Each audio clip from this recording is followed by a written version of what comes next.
Okay, I'm creating a circle fade in watercolor pencil right now, and circle fades are one of the hardest fades to do. So we're gonna do that at the very end after we've practiced one color fading from dark to light. You've done lots of analogous fades. You've done a dark to light to dark again and fading a color into black. Then you attempt the circle fade, which is what we're doing right now. What's hard about this is it involves multiple skills. Not only are you fading from dark to light to dark again, you also have to fade it in a curved manner, okay? So you're gonna end up with something hopefully that looks almost three-dimensional at the end. I'm gonna share with you guys how to do a paper flip halfway through. This is something that really helps me as an artist because I know that I'm stronger on my left side, probably because I'm right-handed, than anything else. So that's something else I'm going to share with you in this video. So first things first, make sure your pencil is completely sharpened up. Mine is. I'm using black for this, which is fine. Just choose a color. A darker color tends to work better with a circle fade. You can see more of your values or versions of a color within that. So towards the outermost side, I'm going to press really hard. Okay, and with your circle fade, you're doing all of these like C-type strokes. So strokes that kind of look like this. And then on the opposite side, it's gonna look like that, okay? So these are kind of the patterns of my strokes here. So I'm gonna go ahead and try and curve this as much as I can, okay? And the outermost parts are my darkest.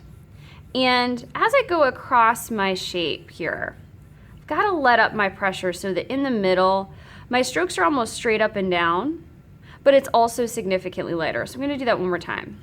I'm gonna press really hard towards the outside, let up to medium pressure here, let up to lighter medium pressure, and let up to lightest pressure. Okay, so I have something that looks like this. One thing I noticed with kids is on the top and the bottom, you all tend to have like bald patches because you don't bring your color all the way around. I actually have sort of a little one here. I'm gonna go ahead and fix that before I move on. So I'm matching the pressure, I'm bringing it up just so that, and bringing it down for that matter, just before I move on to the next part. Okay, so I have something that kind of looks like this. This looks pretty good so far, lighter in the middle. This is the point where I do the paper flip. So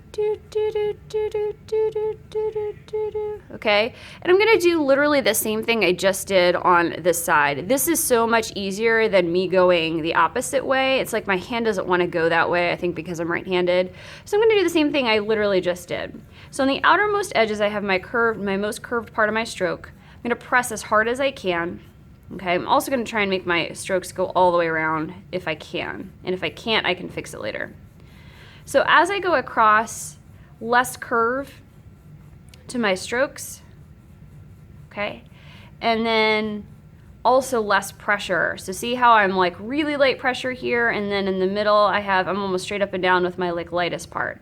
I'm going to go ahead and deepen that one more time because I feel like this area here, this is not my darkest value. So I'm gonna go ahead and fix that. I'm gonna go ahead and do hard pressure, medium pressure, and lightest pressure. And as I'm doing this, you probably notice I'm trying to fix my little bald patches that I have. All right. So something that kind of looks like this. This looks pretty good. It's not the best circle fade I've ever done, not the worst. It looks from just looking at the video here, I could use a little bit more of the medium values right in here. So the medium versions, which I was pressing kind of like light medium pressure in here, but we'll see how it works. So give it a shot. You have to go from hard pressure to medium pressure to lightest pressure, medium pressure to hard pressure, and you have to curve your strokes at the same time. Watch out for the bald patches. Don't let them get you down.